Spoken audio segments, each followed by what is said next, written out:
turn in your Bibles, we are continuing in our series through Luke, and we are in chapter 10. Today we'll be looking at chapter 10, verses 25 to 37, which is a familiar passage. It's the parable of the Good Samaritan. And we'll get to reading that as we talk about it. But, there are some questions. There are some questions that it's just easier to avoid than to actually deal with. I mean, it's easier to just take some pain medicine than it is to go to the dentist and find out the real reason for why the tooth is hurting. It's easier to keep your head down and not mention the problems at home or at work or with people around. It's easier just not to mention the elephant in the room. I mean, if we just all assume it and act like everything is okay, then maybe it is okay. But of course, maybe it isn't okay. There's times when we try to avoid the hard questions because we're not sure that we'll like the answers. But some questions are too important not to ask. Certainly that's true of some health questions. It's certainly true of some relational health questions with other people, whether they're friends or family or co-workers. But the most important questions of all, that really need to not be avoided, are questions to do with our relationship with God. Last week, we looked at how Jesus spoke to his disciples about rejoicing more in knowing God than in the power that he gave them, or any amount of knowledge or privilege that they could ever have. Being close to God is the greatest reality possible. Nothing else compares at all. But how do we get there?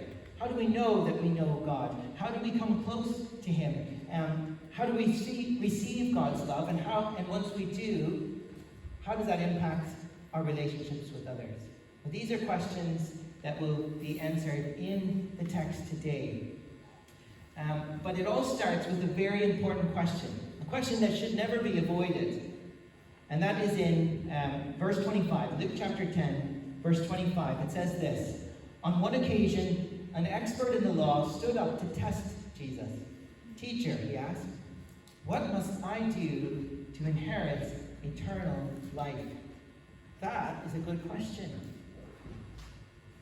And in fairness, the question is also addressed to the right person. I mean, Jesus is the best one to answer this question. If knowing God is the greatest reality, as we talked about last week, how do we get there? How do we know that we are there? How do we know that we have the life that only he can give? But we do get a hint here that this question in particular, it's a good question, it's addressed to the right person, but it's not coming from a good place. It says this expert in the law stood up to test Jesus. I mean, did he really want to know the answer? It sounds more like he's just trying to see if Jesus knows the answer as well as he thinks he knows the answer. It sounds like really he's testing Jesus' theology, maybe trying to show the crowd around that Jesus is just an untrained amateur, and this guy here, he is the expert. He's the one that knows what the law says. But the question is still a good one. And it's a question we all need to deal with. Everyone needs to face this question. We need a real, definite answer, not just a fuzzy kind of general feeling that things are probably going to work out all right in the end. See, a lot of people, I think maybe the majority of people in Ireland today, give this question very little thought. They mostly just assume that things will probably work out all right. They've been pretty good people, so if there is a God, he'll probably be okay, probably be fine with them, let them into heaven if there is such a place. But do you really want to stake your eternal destiny on fuzzy assumptions and vague feelings? Really? The stakes are far too high to take this question for granted or just assume and hope for the best. We're talking about eternal life here, or eternal death. Last week we saw that Jesus said there's nothing greater to rejoice in than knowing that your name is written in heaven. But that means that this is the biggest question there could be. This is the most important question there is. Will we be with God for eternity? Jesus answers the question, because it's a very important one, but he does it in a way that tries to draw this man out to help him understand the answer. So he answers first with a question, which is what Jesus often did, to try to get people to see things more clearly. Jesus says in verse 26, "What is written in the law? How do you read it?" The man answered, "Love the Lord your God with all your heart, and with all your soul, and with all your strength, and with all your mind. And love your neighbor as yourself." "You have answered correctly," Jesus replied. "Do this, and you will live." Now, remember, Jesus knows that this man is an expert in the law who is trying to test him and test his theology. But Jesus turns the tables. He turns the tables around and tests the man, basically asking these questions, drawing out, is this man actually living up to his own theology? He knows the primary commandments of the law. He knows that the heart of the law is to love God with everything you've got and to love your neighbor as you love yourself. But does he really understand what these commands actually mean? His words are correct. It is a good summary of the law. But Jesus says, you're right, do this and you will live. But is the man doing it? That's the question. Is he loving God and his neighbors this way, with all that he has? See, Jesus knows very well that this guy is not loving God with all his heart and soul and strength and mind. He is not loving his neighbor always as he loves himself. And he's not going to be able to start now just by trying a bit harder. See, these commands are deep, very deep. They're not just boxes you can tick and then move on. Real, deep, genuine love for God and others that is constant, that is complete, is not something you can just put on a to-do list. It's at the heart of who you are, deeper than anything else. And Jesus is drawing this man out through his questions to try to help him understand something that we all need to know, that keeping these laws is not just an external action. Keeping God's law requires an internal change, a change that is bigger than we can accomplish in ourselves, bigger than our own strength. The law that God gave to Israel showed them this. It showed them God's perfection. It showed them his perfect standards. It showed them that at the core of the law, it goes to the core of who we are, what we love most, not just what we do on the outside. So the law showed Israel really their inability to keep God's perfect standard. It showed them the sin in their hearts at the core of who they were, not just the sin in their actions. And so it showed them their deep need for God's mercy and his power to change them from their heart, from the inside, from the center of who they were, out into their actions.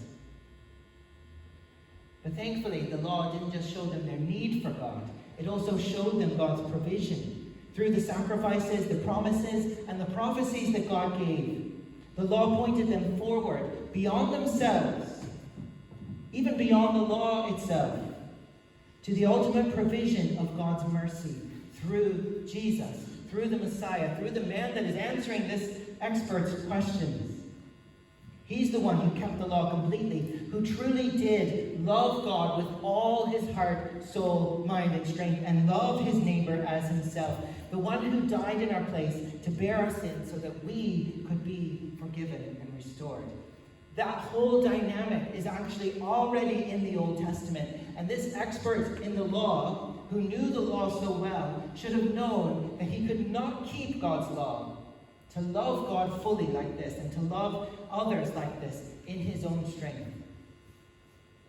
But he also could have known from God's law that he could receive God's love and God's promises. And after receiving these things, Then he could respond to God's love by loving God in return and loving others as God told him to do. That is the heart of the law. And it's all there in the Old Testament. He could have seen how God's love for his people is always takes the first move. God is the one who initiates.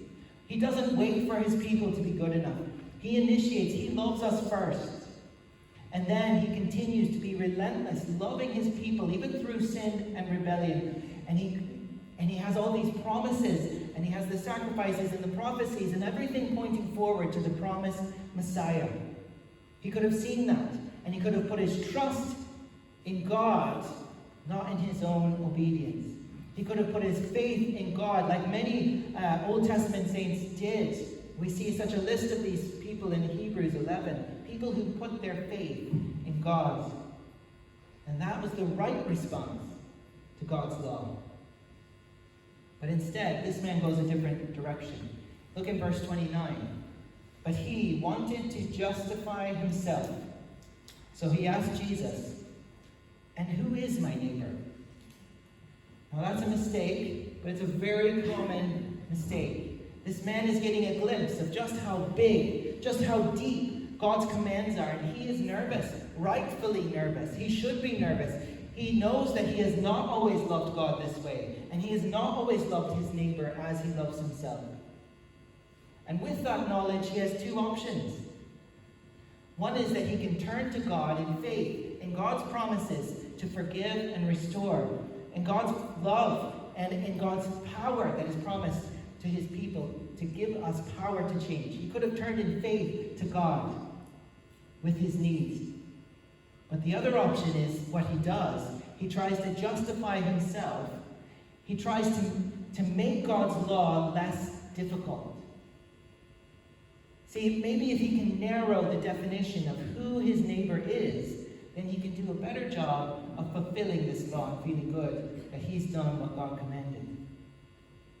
He probably expected Jesus to answer this and say, "Oh, who is your neighbor?" Well, something along the Jewish tradition of the time, which said that basically when God's law told them to love their neighbor as themselves, it really only meant people like them within the Jewish community.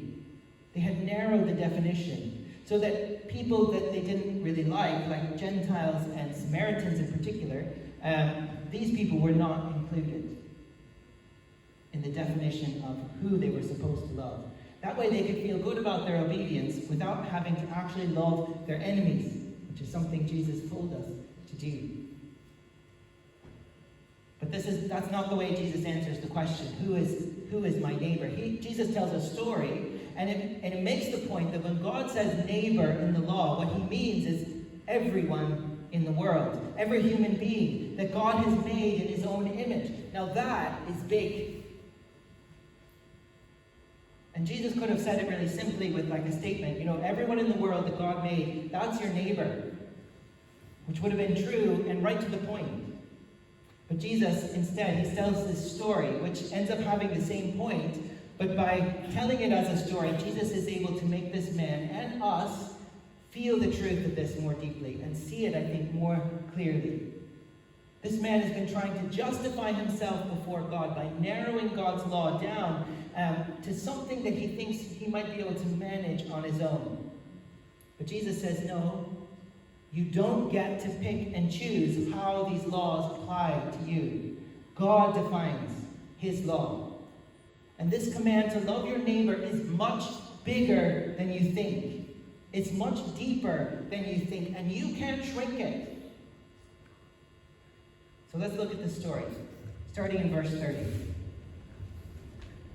In reply, Jesus said, a man was going down from Jerusalem to Jericho when he was attacked by robbers. They stripped him of his clothes, beat him, and went away, leaving him half dead.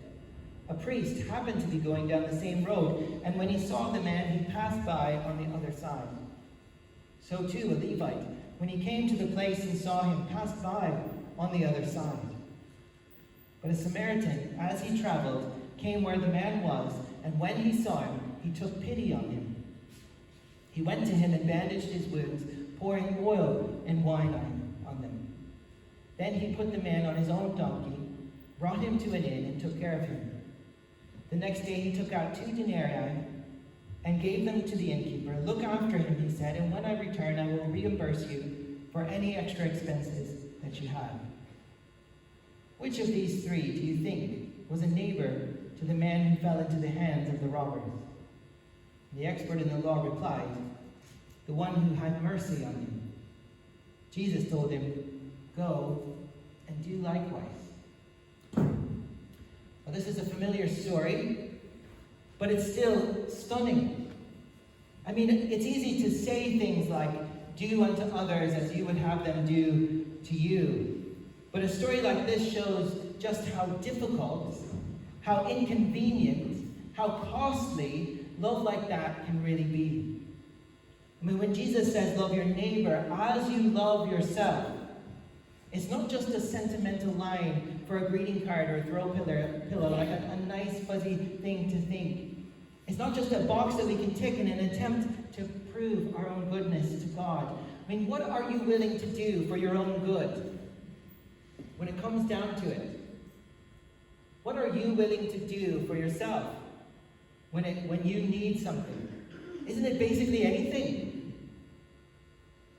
And for God to say, if you really, that you should be loving your neighbor as you love yourself? I mean, are you willing, really, to go to the same extremes that you would go to for yourself, for somebody else? Even for a stranger, like in the story. I mean, you think about that. That is a very, very high standard for love. Who of us has ever done that consistently? Even for the people closest to us. Even for people in our own families. People we genuinely care about, much less the strangers around us who are in need. God's command is much, much bigger than we think, much bigger than we can handle on our own. Jesus wants this man to see that. And I think that's why he puts in these good religious people in the story. There's a priest here and there's a Levite. These are people who would know God's law.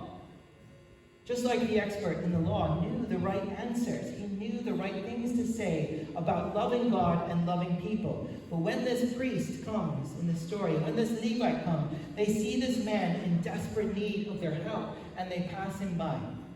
They actually go out of their way to go to the other side of the road to avoid being near him. Now, we don't hear why they do that, but I'm sure they would have their reasons. Maybe this priest was on his way to the temple. He didn't want to make himself unclean with all the mess of this man on the road. Maybe the Levite was late for a rehearsal for the songs that they were going to do, praising God at the next festival. I mean, I don't know, but you can be sure that they would have their reasons. And you can be sure those reasons would sound good in their own heads. The man in the road was a stranger to them. Helping him would be costly. It would cost them time, it would cost them effort, it would cost them money, and whatever they missed by being delayed. And they were not willing to pay the price. Interestingly, they were not willing to pay the price because they were too busy serving God. That's not an accident that Jesus put these people in as a priest and a Levite who would be busy about doing the things that God commanded. They were serving God, and yet it was in their service to God that they justified their disobedience to God's fundamental commands to love Him and love others. Like this expert in the law that Jesus is talking to, this Levite and the priest in the story, they're keeping the law, kind of, but they're keeping parts of it really to justify themselves. They're shrinking God's command down to only things that they think they can manage. They're redefining the terms to things that they can keep so that they can make themselves feel good about their obedience. But the irony is that in their focus on obedience done their way, according to their strength, they're actually disobeying. They're loving themselves and their own goodness on their own terms. But we shouldn't be too hard on them because we can do the same thing. We can turn obedience to God into something that we can manage and bring it down to a size that we can control, to things that we can do, instead of really taking the depth and the breadth of how big God's commands are. These guys were not keeping the law.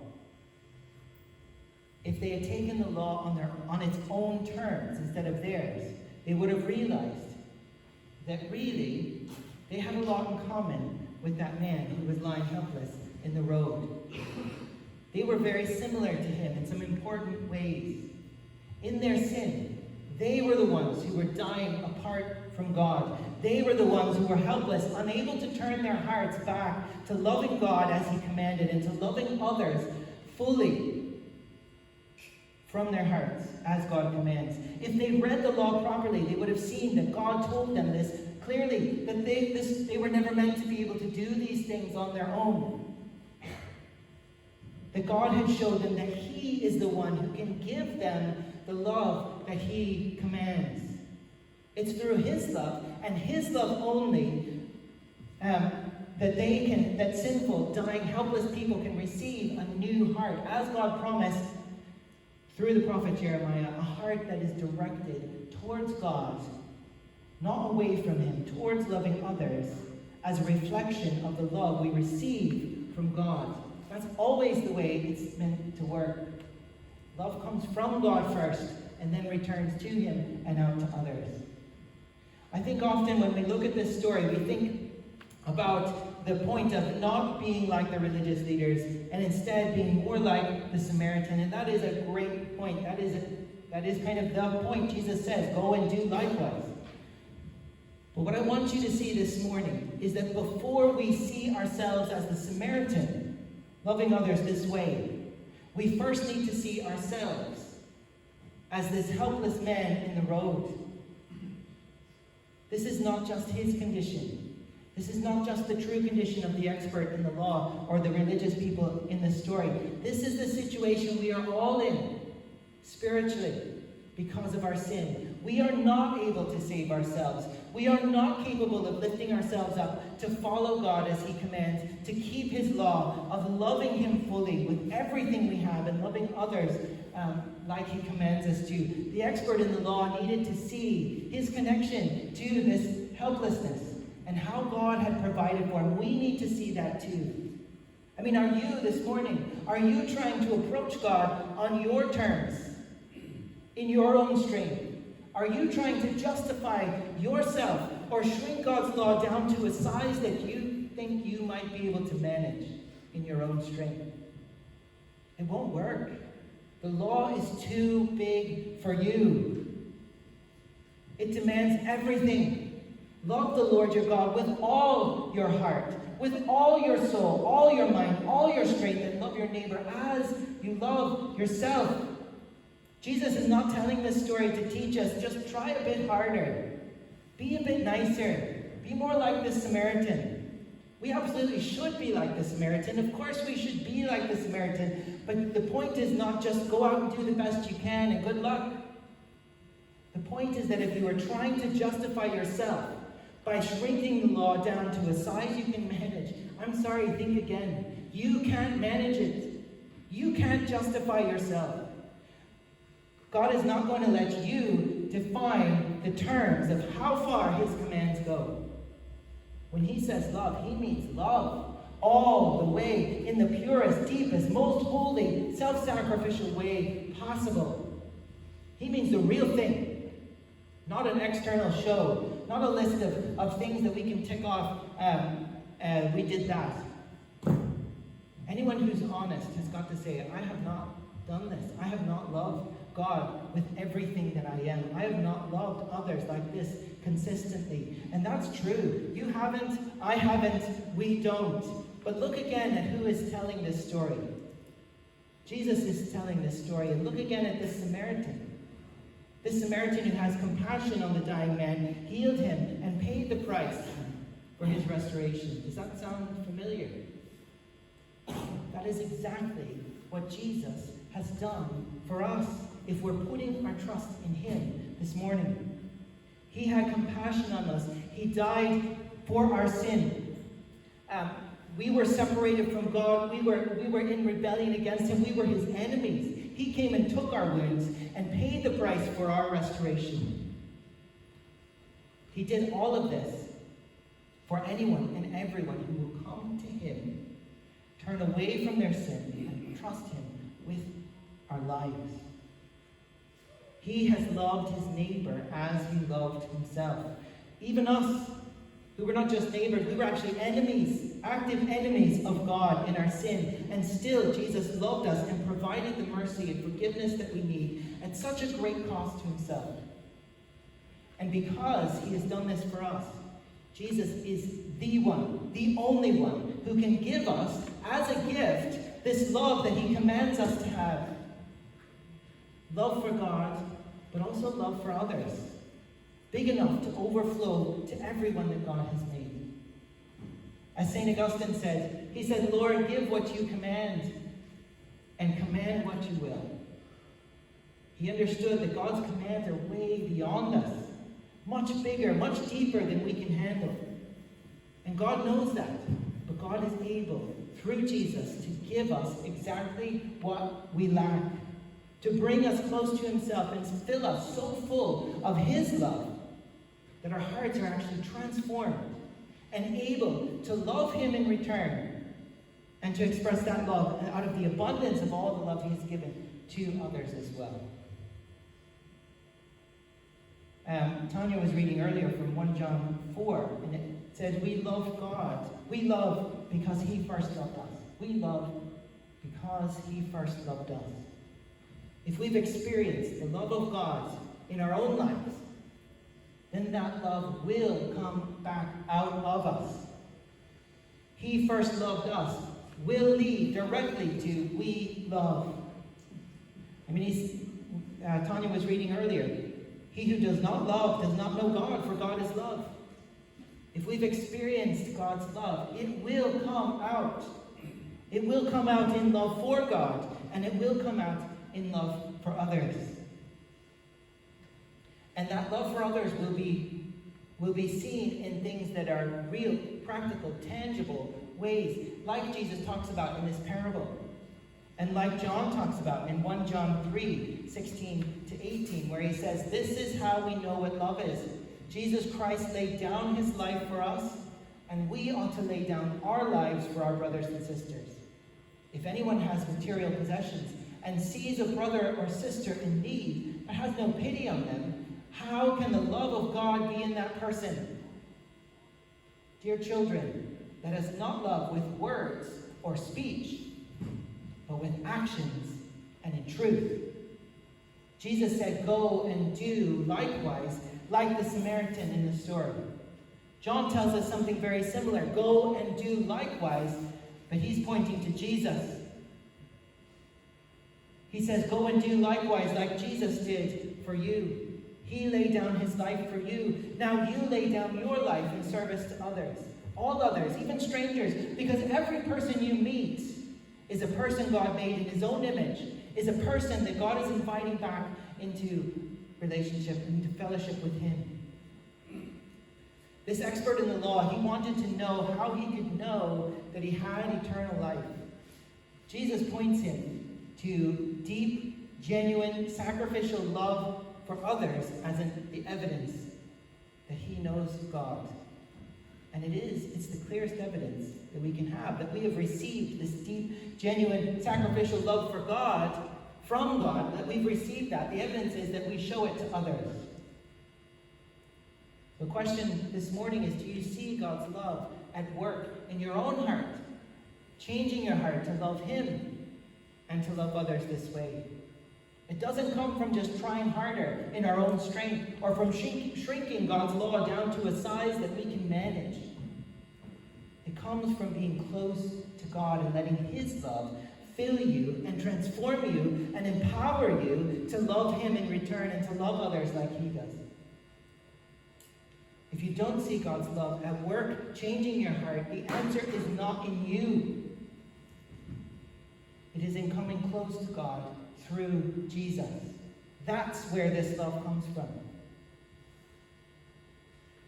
If you do see evidence of God's love in changing your heart, then how can you demonstrate that love in the kinds of ways that Jesus was talking about, or John was talking about?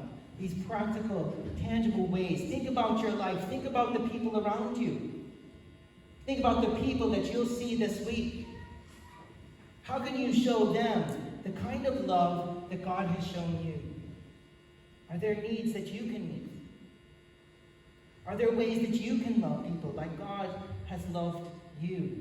With actions and in truth. Can you set aside money or time to support someone else like the Samaritan did? Does someone need a visit? Does someone need a phone call or a check in the post to help with the bill that they're struggling with? Do they need a dinner? Do they need someone to pray with them? If you haven't noticed any needs around you, you probably just need to look harder, because they're there. I guarantee they are there. Probably very close, among your neighbors, among your family, among your friends, but maybe farther out in your community, among people that you don't really know, or in your region, but maybe you could know them. Maybe you could reach out to them and show them God's love. See, Jesus found us when we were dying in our sin, when we were helpless, and he gave himself for us. A bit like the Samaritan in this story.